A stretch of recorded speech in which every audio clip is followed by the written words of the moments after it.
guys, welcome back to my channel. So today's video is all about how to cure PCOD. Last video में हमने PCOD के symptoms के बारे में बात की थी. उसके बाद एक क्वेश्चन आंसर सेशन था.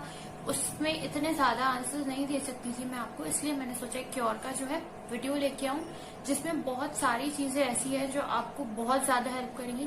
तो आप इस वीडियो को एंड तक जरूर देखिएगा. सो हम स्टार्ट करते हैं. हमें क्या क्या चीजें रिक्वायर्ड हैं पीसीओडी को क्योर करने में. सबसे पहला क्वेश्चन आप लोगों के माइंड में आया होगा, क्या पीसीओडी क्योरेबल है? यस, पीसीओडी क्योरेबल है, 100% क्योरेबल है. बट चेंजेस आपको लाने पड़ेंगे अपनी डाइट में, अपने वर्कआउट में. जो भी चीजें मैं आपको बताऊंगी वो सारी आपको करनी पड़ेंगी.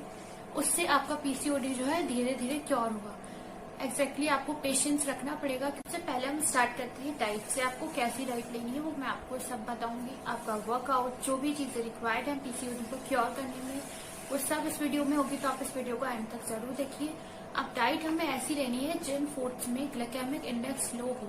अब वो लो क्यों होना चाहिए? क्योंकि जैसे ही हम कोई फूड खाते हैं, जैसे ही हम फूड लेते हैं, उससे क्या होता है, हमारा जो ब्लड शुगर लेवल है वो हाई और अप होता है. अगर आप ऐसे फूड लेंगे जिनका ग्लाइकेमिक इंडेक्स लो है, तो वो एकदम से स्पाइक नहीं होगा बॉडी में ब्लड शुगर, सडनली अप नहीं जाएगा. इससे पीसीओडी को क्योर करने में बहुत हेल्प मिलेगी. अब बात आती है ग्लाइकेमिक इंडेक्स वाले फूड कैसे होते हैं. सो जो फूड ग्लाइकेमिक इंडेक्स लो होते हैं वो आपकी कैसे हेल्प करेंगे. सबसे पहली चीज, वो आपको शुगर क्रेविंग से बचाएंगे, आपके फैट को मोबिलाइज करेंगे और आपको देर तक एनर्जी देंगे. तो ये तीनों चीजें बहुत इंपॉर्टेंट है. अब आता है कि वो फूड है क्या, क्या क्या इंक्लूड करें हम उसमें और कैसे हमें पता लगेगा कि इसका ग्लाइकेमिक इंडेक्स लो है. सो मैं आपको कुछ ऑप्शंस देती हूँ, आप उसको ले सकते हैं, वरना आप सर्च कर सकते हैं किन किन फूड में ग्लाइकेमिक इंडेक्स लो है. आप उनको इंक्लूड करिए अपनी डाइट में. ग्लाइकेमिक इंडेक्स वाले फूड जो है वो है होल ग्रेन, फ्रूट्स, वेजिटेबल्स, ये सब आपको इंक्लूड करना है. फ्रूट्स, फ्रेश जो सीजनेबल फ्रूट्स होते हैं वो आप इंक्लूड करिए अपनी डाइट में. वेजिटेबल जो सीजनेबल वेजिटेबल है, ग्रीन वेजीज हैं, उन सबको इंक्लूड करिए. ब्रोकली इंक्लूड कर सकते हैं, कैप्सिकम या फिर घिया, पालक, मेथी, बहुत सारी वेजिटेबल्स आती हैं, वो सब आप अपने डाइट में इंक्लूड कर सकते हैं. नट्स इंक्लूड कर सकते हैं, ब्रोकली इंक्लूड कर सकते हैं, पल्सेस इंक्लूड कर सकते हैं. पल्सेस में चना, दाल, राजमा और जो नॉर्मल जितनी भी दालें आती हैं जैसे मूंग दाल, तुअर दाल, ये सब आप अपनी डाइट में इंक्लूड कर सकते हैं, बट इन अ मॉडरेशन. उसके बाद नॉनवेज. नॉनवेज में आप चिकन ऐड कर सकते हैं, एग्स ऐड कर सकते हैं, फिश ऐड कर सकते हैं अपनी डाइट में. उसके बाद आता है कि आपको विटामिन और मिनरल्स में क्या लेना है. उसके लिए आप ले सकते हैं जिंक, क्रोमियम, विटामिन बी ले सकते हैं, विटामिन 12 ले सकते हैं, विटामिन ई ले सकते हैं. तो आप ऑयल कौन सा यूज कर सकते हैं. ऑयल में आप कोकोनट ऑयल यूज कर सकते हैं, फिश ऑयल यूज करते हैं, फ्लैक्स सीड्स का ऑयल यूज कर सकते हैं, राइस ब्रांड का ऑयल यूज कर सकते हैं. ये सारे ऑयल्स आपको ऐसा नहीं है कि आपको एक ही लेना है, आपको मॉडरेशन में लेना है. जैसे 1 वीक 2 वीक्स तक आपका फिश ऑयल है, उसके बाद आपने फ्लैक्स सीड्स ऑयल यूज कर लिया. उससे क्या होता है ना, वेट गेन नहीं होता है. अगर हम वेट लूज पे हैं तो हमको ऑयल बार बार चेंज करते रहना चाहिए. उसके बाद आता है मील्स कैसे लेनी है. मील्स आपको 1 टाइम और 2 टाइम नहीं लेनी है, आपको 5 और 6 मील लेनी है इन अ डे. उससे क्या होगा, आपका जो ब्लड शुगर लेवल है वो कंट्रोल में रहेगा, स्पाइक नहीं होगा एकदम से. उससे आपको बहुत हेल्प मिलेगी पीसीओडी को क्योर करने में. ईट 5 to 6 meals in a day. और उसको कैसे लेना है, आपको 2.5 आवर और 3 आवर के गैप्स में आप ले सकते हैं उसको. और आपको पोर्शन कंट्रोल करना है आपका. ये नहीं कि आप बहुत एक्स्ट्रा पोर्शन में खा रहे हैं, आपको एक पोर्शन, उसी पोर्शन में आपको लेना है. लाइक 1 बोल अगर आप उपमा ले रहे हैं तो 1 बोल इनफ है. अगर आप ओट्स ले रहे हैं तो 1 बोल इनफ है. आपको हेल्दी फूड भी उसी में लेना है, पोर्शन साइज कंट्रोल करके.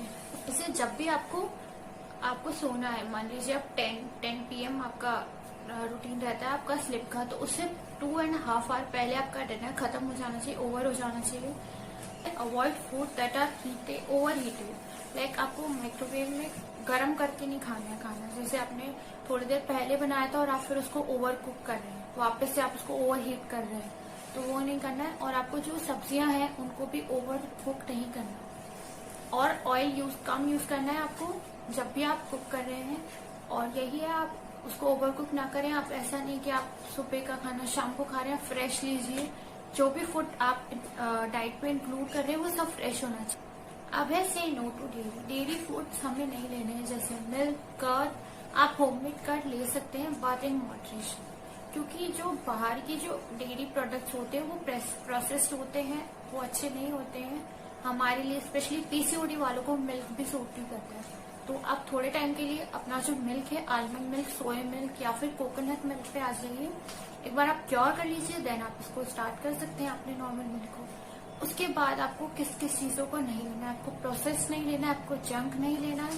से यस टू एक्सरसाइज। हमारी डाइट हो चुकी है, अब हम आते हैं एक्सरसाइज पे। Exercise is must if you want to cure PCOD. ऐसा नहीं कि आपका वेट लॉस नहीं होगा, बट आपके जो सिस्ट है बॉडी में, जो आपके ओवेरीज के साथ सिस्ट है, तो वो सिस्ट को क्लियर करने के लिए एक्सरसाइज मस्ट है। एक्सरसाइज में ये मतलब नहीं आपको हार्डकोर एक्सरसाइज करनी है, आप सिंपल वॉक, जॉग या फिर जुम्बा, डांस, आपकी हॉबी जो भी है। जैसे कुछ लोगों की हॉबी होती है डांस करना, तो आप डांस कर सकते हैं। उससे क्या होगा, आपकी फिजिकल एक्टिविटी रहेगी। तो बहुत ज्यादा इम्पोर्टेंट है फिजिकल एक्टिविटी अगर आप वेट लॉस पे, और पीसीओडी में भी काफी इम्पोर्टेंट है। तो उसके बाद आता है अवॉइड स्ट्रेस। स्ट्रेस अवॉइड करना बहुत इम्पोर्टेंट है। स्ट्रेस से आपका पीसीओडी खराब होगा और ज्यादा वर्स्ट जाए, इससे बेटर है आप स्ट्रेस नहीं लीजिए। ओवरकम डिप्रेशन, क्योंकि डिप्रेशन से कोई भी, अगर आपको बीमारी क्योर करनी है, अगर आप डिप्रेस्ड हैं तो वो नहीं होगा। इसलिए आपको स्ट्रेस नहीं लेना है। आप अपनी कोई भी हॉबी करिए, जो आपको जो चीज करना आपको पसंद है, आप उसमें इंगेज करिए अपने आप को। आप शॉपिंग पे जा सकते हैं, आप कुछ भी कर सकते हैं जिस चीज से आपको करने में अच्छा लगता हो, जब भी आपको थोड़ा सा भी स्ट्रेस हो। उसके बाद आता है स्लीप वेल। अब स्लीप वेल, सोना इम्पोर्टेंट क्यों है पीसीओडी को क्योर करने में? क्योंकि अगर हमारा जो स्लीप का टाइम है वो एक पर्टिकुलर टाइमिंग होगा, मतलब हम एक टाइम पे ही सो रहे हैं, एक टाइम पे उठ रहे हैं, तो उससे जो हमारे हार्मोन्स हैं उनकी ग्रोथ अच्छे से होगी। तो हम लाइफस्टाइल धीरे धीरे चेंज कर रहे हैं, तो हमें ये भी करना पड़ेगा, जो हमारे टाइम स्लीप का जो टाइमिंग्स है वो एक फिक्स करनी पड़ेगी। जैसे अगर आप रात को 9 बजे सोते हैं, तो आप सुबह 5 या फिर 6 AM उठ जाइए। उससे क्या होगा, आपके जो एक टाइमिंग फिक्स करने हैं आपको, वो धीरे धीरे रूटीन में आ जाएगा। स्टार्टिंग में आपको थोड़ा इश्यू होगा, बट धीरे धीरे जैसे जैसे वो टाइम पे होता जाएगी, हर चीज आपके हार्मोन्स जो है वो सही होते जाएंगे। आप कोई भी एक टाइम फिक्स कर सकते हैं। बेस्ट टाइम होता है स्लीप का 10 PM to 6 AM के बीच में आप कभी भी अपना टाइम फिक्स कर सकते हैं, तो बेटर रहेगा। अब जिन लोगों को नाइट शिफ्ट है, जिनका वर्क ही नाइट शिफ्ट में है, तो उनको तो वो कुछ कर नहीं सकते, क्योंकि वर्क इज इम्पोर्टेंट। बट आप ट्राई कीजिए कि आप अपनी डाइट पे फोकस करें, अपना वर्कआउट करें, उससे आपको काफी हेल्प होगी। फिर आता है कीप अ ट्रैक। आपने सुबह क्या खाया, आपने दिन में क्या खाया, आपने रात में क्या खाया। आप अपनी मील्स को जो भी है रिटर्न में लिखें, या फिर आप उसका रिकॉर्ड रखें अपने फोन में, नोट्स में बना सकते हैं आप। उससे क्या होगा, आपके पास एक रिकॉर्ड रहेगा कि आपने क्या क्या खाया है, क्या क्या आपकी बॉडी में गया है, कुछ गलत तो नहीं गया। साथ में आप अपने पीरियड्स डेट का रिकॉर्ड रखिए, क्योंकि आपके जो भी, जैसे आपका धीरे धीरे क्योर होगा, तो आपके जो पीरियड्स डिले होते थे पहले, जैसे मान लीजिए 10 डेज होते थे, धीरे धीरे वो 7 डेज, फिर 5 डेज, फिर वो बिल्कुल आपके नॉर्मल डेज पे आने लग जाएंगे 1 मंथ में। तो उसका आप एक रिकॉर्ड रखिए, ताकि आपको बाद में पता चले कि आपके कितने दिन डिले हुए हैं और धीरे धीरे रेगुलर हो रहे हैं। The last and important point है पेशेंस। पेशेंस बहुत इंपॉर्टेंट है अगर आपको पीसीओडी क्योर करना है, क्योंकि लाइफस्टाइल डिसऑर्डर है। 1 मंथ और 2 मंथ की डाइट करने से ये नहीं क्योर होगा ना, क्योंकि लाइफ डिसऑर्डर को क्योर करने में बहुत टाइम लग जाते हैं। हार्मोन्स धीरे धीरे ही सही होंगे, तो इसलिए आपको पेशेंस रखना है, आपको अपना बेस्ट देना है, जितना आप दे सकते हो उतना दीजिए, और इसको क्योर कीजिए अच्छे से जल्दी क्योर कीजिए। एक अच्छी लाइफस्टाइल के लिए, लाइफस्टाइल मेंटेन करने के लिए, अगर आप अपनी लाइफस्टाइल चेंज करेंगे तो आपको इसके रिजल्ट्स भी मिलेंगे। और आपको ये नहीं है कि आप एक बार क्योर हो कर लिया उसके बाद अपनी गंदी लाइफस्टाइल में वापस आ जाएंगे। आपको अपनी लाइफस्टाइल हमेशा मेंटेन करनी पड़ेगी, हमेशा एक अच्छी लाइफस्टाइल रखनी पड़ेगी। Thanks for watching this video. अगर आपको ये वीडियो पसंद आया तो आप इसको लाइक जरूर कीजिए और शेयर करिए, ताकि इससे और लोगों की भी हेल्प हो। Thanks for watching.